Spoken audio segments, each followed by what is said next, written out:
जाना चाहती हो। औरत बुरी तरह से ठहाके मार मार कर जोर जोर से हंसने लगी और साथ में रामू भी। ये तो तुझे वहाँ चलने के बाद ही पता चलेगा ना। अगर तू नहीं आई तो थोड़ी देर में तेरा ये बच्चा आग में जलकर मर जाएगा। चल जल्दी। नहीं नहीं, मेरे बच्चे को छोड़ दो।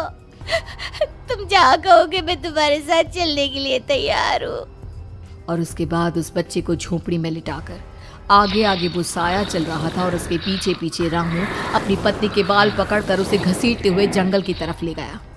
जंगल में जाने के बाद, कितनी खूबसूरत हो तुम। आज की रात बस तुम और मैं एक दूसरे के साथ रहेंगे।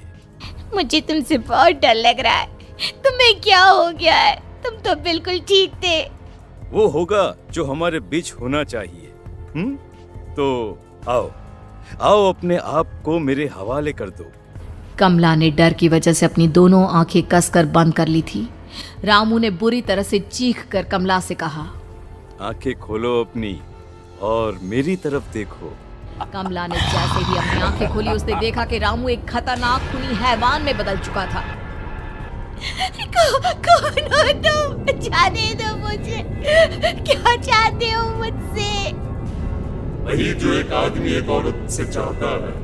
मैं तुम्हारा पति रामू नहीं, बल्कि इस जंगल का एक भेड़िया हूँ। और आज की रात तुम्हारे खून से अपनी प्यास बुझा जाऊं। और उसके बाद वो जंगल कमला की दर्दनाक चीखों से गूंज उठा। अगली सुबह कमला के कपड़े भी जंगल में उसी तरह पाए गए जैसे कि सुमन के पाए गए थे। इस घटना के बाद पूरे गांव में दहशत का माहौल था। अपने माँ बाप की मौत और गांव में हो रहे इस तरह की घटनाओं की खबर सुनकर किशन शहर से गांव लौट आया था। अपने माँ बाप की बेदर्द मौत की वजह से वो बहुत परेशान था। तभी अचानक उसे अपने घर में खाट के नीचे पड़ा हुआ वो मोबाइल फोन मिला जो उसने अपने पापा हरिया को गिफ्ट किया था। अरे कितने प्यार से पापा के लिए मोबाइल फोन लेकर आया था। इसे एक दिन भी काम में नहीं ले पाए।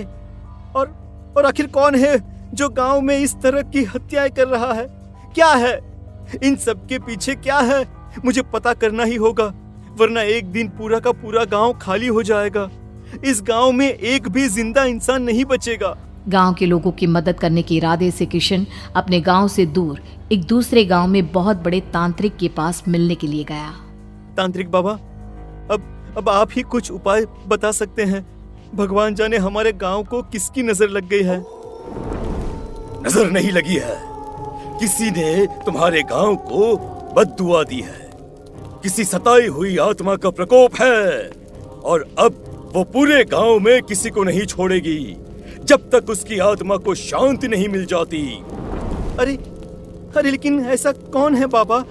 किसकी आत्मा है और कैसे मिलेगी उसे शांति?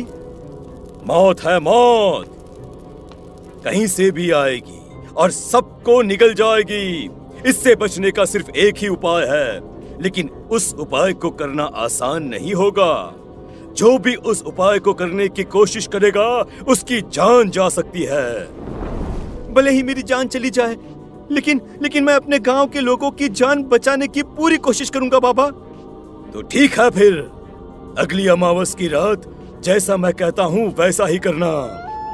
अमावस की रात तांत्रिक के बताए अनुसार किशन अपने साथ केरोसिन लेकर जंगल की तरफ चल पड़ा। उसके हाथ में देवी के मंदिर का सिंदूर भी था। किशन जंगल के बीचों बीच पहुंचा। ये देखकर उसकी आंखें फटी की फटी रह गई।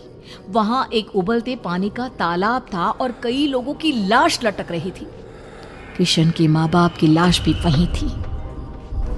माँ, बापू, क्या हो गया? ये क्या हो गया? तभी वहां पर एक औरत और आदमी आते हैं। उन्हें देखकर किशन चौंक जाता है। गोपाल काका, आपकी तो 5 साल पहले मौत हो गई थी। और निर्मला काकी, आप? मौत तो हो गई थी, लेकिन तुम ये नहीं जानते कि हमारी मौत कैसे हुई थी। क्या कहना चाहते हैं आप? कुछ नहीं, बस ये जान लो कि अब इस गांव में कोई जिंदा नहीं बचेगा। लेकिन क्यों काकी? क्योंकि 5 साल पहले इन गांव वालों ने मुझे डायन बताकर पत्थर मार मार के मार डाला। मेरी कोई गलती नहीं थी। गांव का एक बच्चा क्या लापता हुआ, सारा इल्जाम मेरी पत्नी पे डाल दिया। और जब मैंने निर्मला की जान बचाने की कोशिश की तो मुझे भी मार डाला। आपके साथ ये बहुत गलत हुआ काका, काकी, लेकिन आप जो कर रहे हैं वो भी सही नहीं है ना? तुम यहाँ से चले जाओ वरना तुम भी नहीं बचोगे। हमारी आत्मा पिछले 5 साल से मुक्ति के लिए भटक रही है, चले जाओ यहाँ से। मौका देखकर किशन सिंदूर उन दोनों के ऊपर डाल देता है। उनका शरीर जलने लगता है और वो भयानक तरीके से चिल्लाने लगते हैं। अगले ही पल किशन उनके ऊपर कैरोसिन डाल देता है और वो दोनों जल जाते हैं।